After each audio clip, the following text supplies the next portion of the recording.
Alright, hello everyone, this is Crota giving you a shoutcast between Root Drewbie and PungPung Prime here on Lost Temple. Here we have Root Drewbie spawning as the blue Terran player at the 3 o'clock position, and just over across this gap over here we have PungPung Prime spawning as the Zerg player.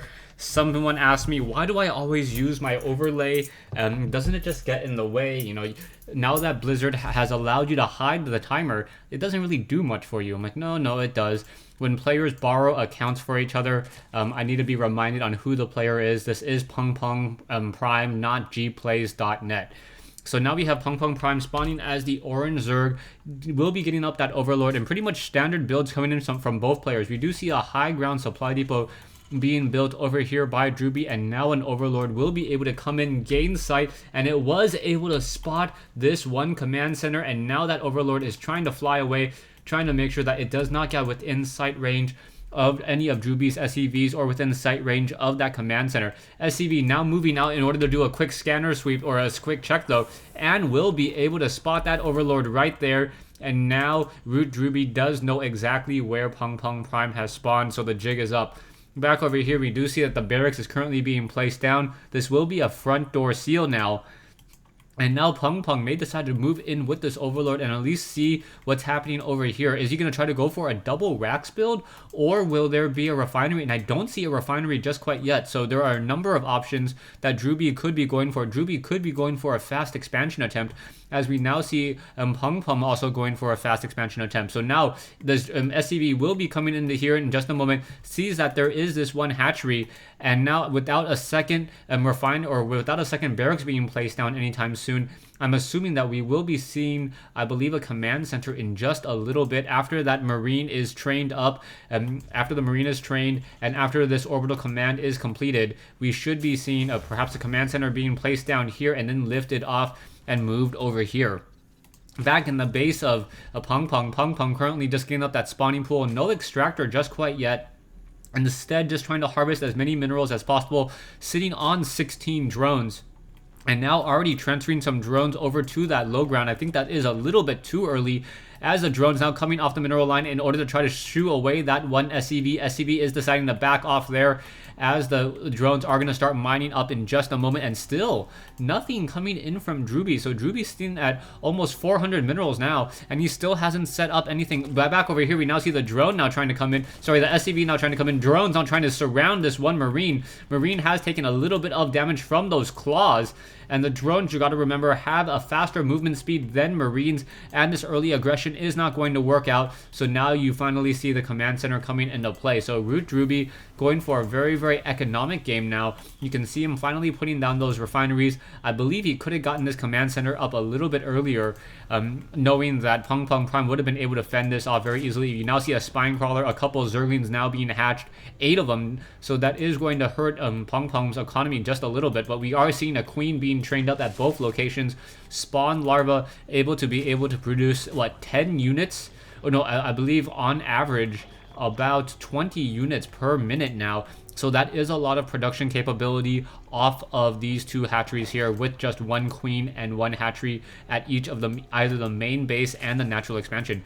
We now see Marines now trying to move out, perhaps trying to get some damage onto this Overlord. The Overlord, however, was parked in the right position there, just beyond sight range, and now PungPung, he will be able to see when this command center lifts off and lands into this location here.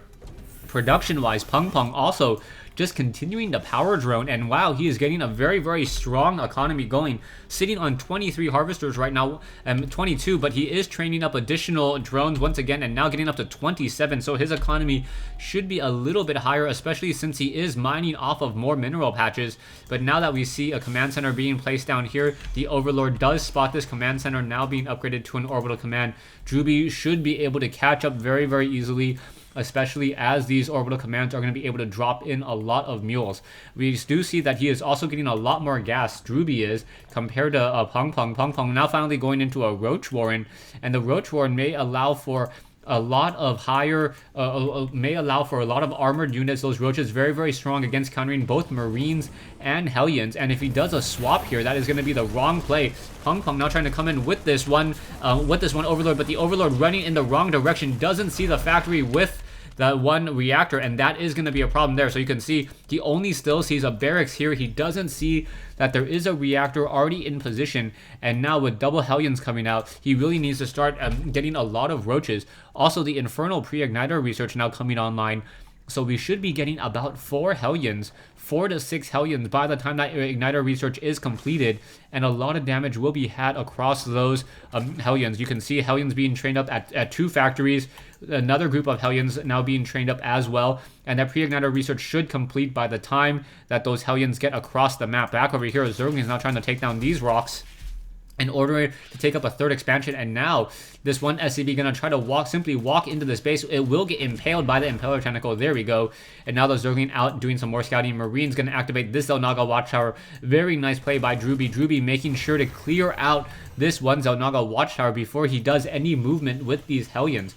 That is very important. Otherwise, it is too much of an early warning system with these Xel'Naga Watchtowers to see those Hellions coming into play. We now see, 2 more Hellions, or another Hellion now being trained. The research is completed. Hellions are on the move, looking to deal a lot of damage. Already, 6 Hellions with that Igniter research, and it will come in and deal a lot of damage across those drones. And now we see the Queen trying to get in position, and now the drones simply going, or just the Hellions going after the drones, getting a lot of damage out. Zerglings are going to try to come in and surround, but that is not going to work out very, very well at all. That blue flame deals so much damage, and now trying to get more drone kills. There you go, another 3 drones taken down. More of those Zerglings are getting killed once again. More damage has been dealt. More Hellions now coming in, so Drewbie coming back in with a very, very heavy Hellion play. But now that roaches are joining in on this army, I believe those roaches are going to be able to deal a lot of damage across those Hellions. Now going after those lower hit point roaches, doing a very, very nice job there. More roaches now coming in. Roaches do not have that movement speed upgrade yet. No, do not have it. But they were fighting on creep, and that did give those roaches a nice movement speed catch up. Not really an advantage, just a catch up in that fight there. As now the Hellions, along with Marines, are going to try to take down these destructible rocks. Both players looking to take up a 3rd base. Taking a look at the base of Drewbie right now, Drewbie needs to get a starport, or needs to start training up some Thors in order to deal with the Spire that is coming online. There is already 1 missile turret now coming online. A 2nd missile turret should be placed down. If not, many of these buildings, or many of these SCVs down over here, are going to be very vulnerable. There is also 1 missile turret in the mineral line here. So this will help protect some of that harassment up until, I believe, PungPung gets a lot of Mutalisks in the air. If there are at least 8 to 12 Mutalisks, I believe that those Mutalisks should be able to get a lot of damage, even if there is 1 missile turret, as the missile turret is very, very difficult to aim and stack damage onto those Mutalisks. We also see a Thor joining in. So Thor now will be joining in on that army. Drewbie also has a command center here, so taking up a 3rd base and expanding, taking up the 2nd expansion, very, very critical, as well as you now see Drewbie moving now with that slow Terran push. The slow Terran push, very, very important in just trying to gain control of some of that land. Down goes one of those missile turrets, and now trying to go after that tech lab. The tech lab will get taken down. However, I believe a Thor will be able to pop out in time, and that may be a little bit of a problem there. The tech lab will get shot down in just a second. SCV is now trying to come over to try to repair, will not be able to, and now out pops that Thor. The Thor could just turn around and start firing. Not quite sure why it isn't. 1 Mutalisk has been taken down by that missile turret. Another Mutalisk still able to stay in play over here, as we now see some Hellions perhaps waiting to get some damage across some of those drones as they're being transitioned. But however, finding a bunch of roaches instead, and with no drones here, those Hellions are just going to be lost. We now see that those Hellions are trying to run back around. The roaches do have that movement speed upgrade, and now trying to give chase. The Mutalisks could have finished off a large army of that there, as Zerglings do not have metabolic boost just quite yet, unable to surround these siege tanks. So that is a bit of a surprise. Hellions now trying to come in, trying to get more damage, and those siege tanks are getting a little bit cleaned up there, as those Zerglings trying to get a decent surround, unable to. Roaches now trying to come in as well. Roaches were trying to perhaps snipe down one of those Thors, but unable to. Siege tanks now going to siege up. Perhaps we will get some SCVs. And now we are double or triply training Thors. So Drewbie getting a lot of gas, able to triple train up Thors off of those factories, and he will have a very strong counter as long as those siege tanks are able to start blasting away at those Zerglings and taking down many of them. That will work out well. However, once those Zerglings get that metabolic boost and are able to surround those siege tanks and those Thors, I believe this very, very mechanized army's days will be numbered. We now see a lot of barracks being brought into play as well. So Drewbie now running off of 9 production buildings, or what will be 9 production buildings, in just a second. We now see also the Thor trying to move out, perhaps trying to snipe down, deal some damage. We now also see a Nidus Worm coming in. So the Nidus Worm now spawning in over here. And now this is going to be a very, very large problem, as roaches are simply going to swarm into the base here, going after some of those SCVs and now taking down this orbital command. The orbital command can lift off, now trying to go after some of those critical buildings as well, including the armory. The armory now will get taken down. And now we also see that the banelings are just going to simply splash themselves against the supply depots. Now supply locking. That is going to hurt Drewbie a lot, as Drewbie is going to lose many of these buildings over here. Already supply locked at 128 over 113. Unable to train any additional units, and that is going to be a problem. We now see the Thors now trying to come in very, very slowly. Will be able to come in here, and now all of those roaches trying to scamper back into that Nidus Worm will be able to get in without a problem. And now the damage has been done. Zerglings also finishing off all the supply depots here, and now Drewbie sitting at 73 or 89 food count. So now trying to build up 10 supply depots at a time that will slow down his production for quite a while, and that should mean that Drewbie will have a large amount of minerals. He now needs to just power Marine, as we are now seeing a lot of barracks with reactors being placed down, but the banelings already, I believe, have that movement speed upgrade. And I believe another Nidus Worm, I thought I saw another Nidus Worm coming online, and now Zergling's trying to peck apart over here. We do see one Overlord off on this location. Perhaps another Nidus Worm here, allowing for roaches to snipe down some of those supply depots, would be a very, very strong counter. And we are also now getting a greater spire in addition to the pathogen glands. So we are now going to be seeing infestors in addition to Broodlords. So Broodlords and Infestors both coming out. I love this play by PungPung. PungPung has almost the entire tech tree with Hydralisk, with Greater Spire. He's going to be able to produce a very, very large army very easily, but he is supply locked right now at 126 over 128. He needs to get more gas. He only has, what, 2 harvesters on this one, 3 on this one. Needs to get more additional extractors over here. I believe income-wise, he is behind, and that is going to be a problem. What, 2,000 minerals a minute for Drewbie. Meanwhile, we have PungPung sitting on 1,600 a minute. Medevacs now moving out. Siege tanks swiftly trying to swarm into this location here, able to take down many of those siege tanks out of siege mode, doing a great job preventing this location from being able to really swarm up. And now Zerglings trying to surround once again. Will they be able to get enough damage onto those Hellions? Hellions, however, being microed, being able to splash a lot of that damage and getting a lot of those, cleaning up many of those Zerglings. Army-wise, we now see 4,550 for Drewbie compared to 3,000 for PungPung. So PungPung is going to be in a little bit of problems. In a little bit of a problem right now, unless he's able to combat and deal more damage. We now see those Hellions and Roaches trying to swarm in once again. We also see the Neural Parasite currently being researched as well, so Neural Parasite will be able to change the tide of that battle very, very easily. Down goes one Mutalisk, as this expansion will get taken down very, very easily. The Neural Parasite is, however, nearing completion, and I believe the instant those Zerglings swarm in, they will be able to get a lot of damage across those Marines and clean up this fight. Now in come those Infestors. Infestors now coming in. Neural Parasite turning the tide of the battle already. Roaches and now those Thors just battling back against each other, cleaning up many of those medevacs, and now trying to take down some of the Vikings. They need to now start damaging themselves, as there is a cooldown timer, and now all of Drewbie's units in this aggression have been pretty much cleaned up. However, a couple of the Infestors were taken down as well, but this is pretty much an now almost even battle. The Marines were able to finish off this hatchery though, so we now see PungPung just running off of 3 bases. This base over here not fully saturated. 50 drones compared to 78, and that is going to be a problem as those Zerglings are now trying to come into this location. There is a Planetary Fortress. Planetary Fortress is a very, very strong natural defense against Zerglings, as Zerglings only have, what, 35 hit points, easily cleaned up by one shot of that Planetary Fortress.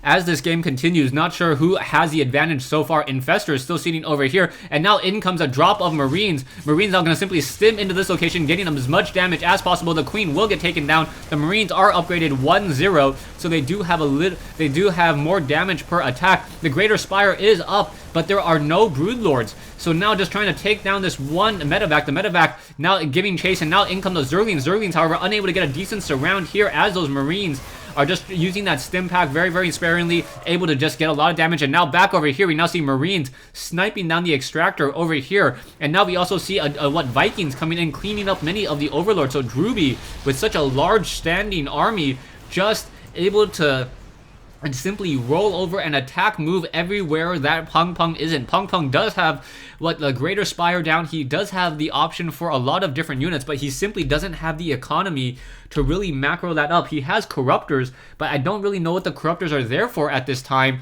unless he's going to actually try to deal more damage. We now see more Marines. The Marines are going to take a lot of damage from that fungal growth one more time. One more fungal growth should finish off the rest of those units. There we go. Marines are now cleaned up, and now in comes the major attack now brewing for Drewbie. Drewbie macroing up once again a very large army, almost at 200 food. Knows that he needs to move out and attack while he has the largest army. Fungal growth now coming in. Infestors with no burrows, so that's always going to be a problem. Another fungal growth hitting many of those Vikings once again. Zerg's now trying to come in. Are we going to get more fungal growth on top of these units? No banelings, however. And now we need a neural parasite in order to deal more damage.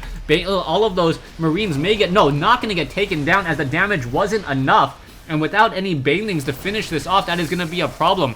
He needed banelings in order to capitalize on the fact that the Marines were not moving in order to finish off that fight. Drewbie now has level 2 weapons upgrade on those Marines. Marines have Stim Pack and Combat Shield as well. And this is just looking really, really well for Drewbie. And now PungPung says GG. So PungPung losing to Drewbie here on Lost Temple. Just really, really well played. PungPung did try to go up that tech tree, and I thought that PungPung had the advantage or would be able to carry that advantage into the mid and late game.